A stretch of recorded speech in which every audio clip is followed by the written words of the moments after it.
Hi friends, Tamil cricket ரசிகன் சேனலுக்கு உங்களை வரவேற்கிறேன்.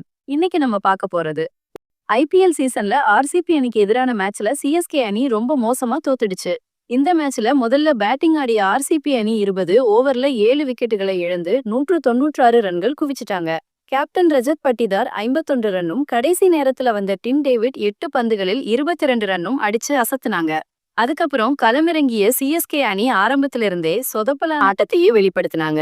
Captain Ruturaj Gaikwad duck out ஆகி வெளியே போக மிடில் ஆர்டர் பேட்ஸ்மேன்களும் சீக்கிரமாவே போயிட்டாங்க. அப்புறம் வந்த சிவம் துபே 19 ரன்கள்ல ஆட்டமிழக்க எல்லாருமே தோனி வருவாருன்னு எதிர்பார்த்தாங்க. ஆனா திடீர்னு அஸ்வின் களத்துக்கு வந்தாரு.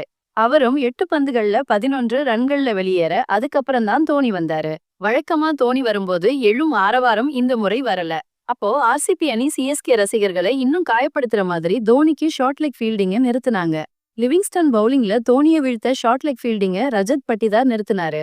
இதனால T20 கிரிக்கெட்ல டெஸ்ட் போட்டிக்கான ஃபீல்டிங்க நிறுத்தி தோனியை கேவலப்படுத்துற மாதிரி இருக்குன்னு ரசிகர்கள் சோகமா பேசிக்கிட்டாங்க. இதுக்கு முன்னாடி கம்பீர் தலைமையிலான KKR அணிக்கு எதிரான மேட்ச்லயும் தோனிக்கு ஷார்ட் லெக் ஃபீல்டர் நிறுத்தப்பட்டது. அப்போலிருந்து தோனி T20 போட்டிகள்ல டெஸ்ட் கிரிக்கெட் ஆடிட்டு வர்றதா ரசிகர்கள் கிண்டல் பண்ணிட்டு இருந்தாங்க. ஆனா கடைசி 2 ஓவர்ல தோனி தன்னோட அதிரடிய காட்டினாரு. கடைசி ஓவர்ல 2 சிக்ஸர்களை பறக்கவிட்ட தோனி தான் எப்போதும் சிறந்த பினிஷர் தான் என்பதை நிரூபிச்சதோட சிஎஸ்கே அணியின் ரன் ரேட் குறையாமலும் பாத்துக்கிட்டாரு. கடைசி நேரத்துல வந்த தோனி 16 பந்துகள்ல 30 ரன்கள் அடிச்சு அசத்தினாரு. இந்த மேட்ச் பத்தி நீங்க என்ன நினைக்கிறீங்க? தோனி இன்னமும் நல்லா விளையாடி இருக்கலாமா?